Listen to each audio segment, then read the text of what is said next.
Hey there, and welcome to the Daily Senior Safety Advice Podcast, the show where we talk about simple, practical ways to stay safe, independent, and confident at home. I'm Esther Kane, a retired occupational therapist, a certified aging in place specialist, and a dementia care specialist. Come visit us at seniorsafetyadvice.com, subscribe here and on our YouTube channel, and please share this with someone who needs it.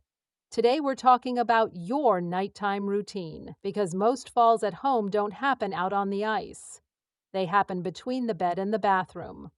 Let's take a moment and picture 2 in the morning. You wake up, you have to go. You're about 40% awake and you don't want to turn on the light. Because if you turn on the light, you'll be up for an hour and you know it. So you swing your legs over, you stand up fast. It's dark. You reach for the doorway with your hand, the way you always do. And somewhere in that hallway is the laundry basket you set down at 9 o'clock and completely forgot about. That's it. That's the whole story of an enormous number of broken hips. Now listen, nobody falls at 2 in the morning because they got old. They fall because they're half asleep in the dark, moving fast on a floor that changed since bedtime. Every one of those 4 things is fixable, and you fix them at 9 at night, not at 2 in the morning. When I did home visits for older folks needing occupational therapy, I'd ask people to walk me from their bed to their bathroom. Then I'd ask them to do it with their eyes closed. Almost nobody could. They'd reach for a wall that was 6 inches further than they thought it was. That's the walk they take every single night, and they've never once practiced it awake. Here's the pushback I always got, and I got it from smart people. I've lived here 30 years, I could walk it blindfolded. And you probably could, if the house were the same as it was at bedtime. But it isn't. The cat moved, the slippers moved. Your grandson left his backpack there. The rug flipped a corner up when you came through at 7. Your house is not a museum. It changes every day, and you're navigating it from memory in the dark. The second one is about the light. People think leaving a light on all night means they're nervous or that it's wasteful. Hey, a nightlight costs about $2 a year to run. $2. That's not a budget item, that's a rounding error. And then there's the biggest myth of all, the idea that falling is just something that happens when you get to a certain age, like weather, something you wait for. It isn't weather, it's a chain of small things. And you can break any link in that chain and the whole thing falls apart. All right, here's what I'd actually do. 10 minutes, same order, every night until you don't have to think about it. First, walk the path, bed to bathroom, before you're tired. Look at the floor with the eyes of someone who is going to be half asleep later. Anything on that path that isn't furniture gets picked up. The basket, the shoes, the cord, the magazine. It takes 90 seconds and it is the single most valuable thing in this episode. Second, light the path, not the room. Put a nightlight low down by the baseboard so it lights the floor.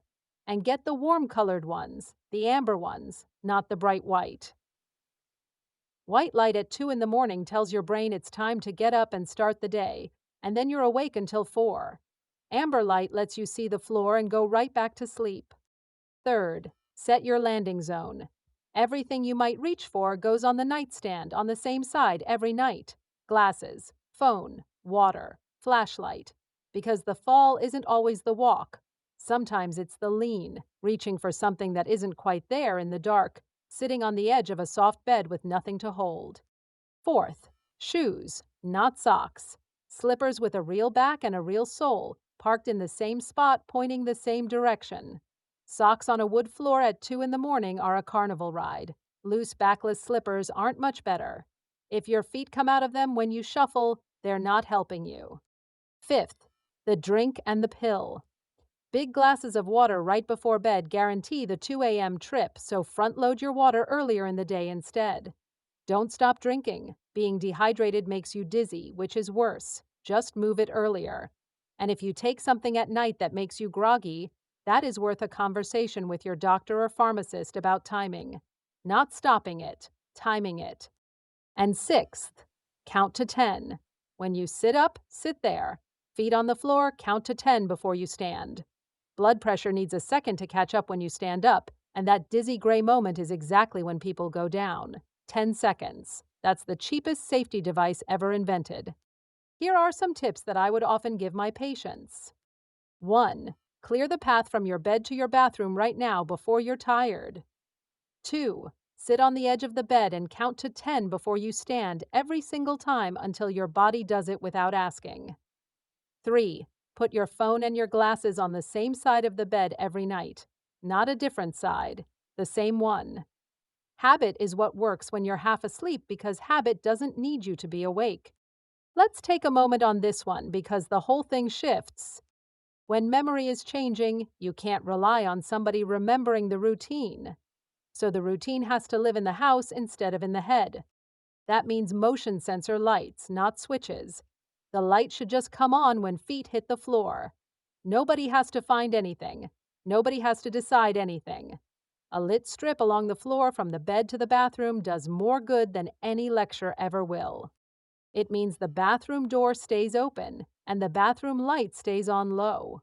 At night, a person who is confused walks toward light, so make sure the light is where you want them to go. If the only light in the house is at the top of the stairs, that's where they'll head. It means the path stays exactly the same. Don't rearrange the bedroom. Don't move the chair to a nicer spot. That chair is a landmark. It's part of the map. And it means checking the obvious thing first. A lot of nighttime wandering is just somebody who needs the bathroom and can't find it. Not agitation, not sundowning, a bathroom.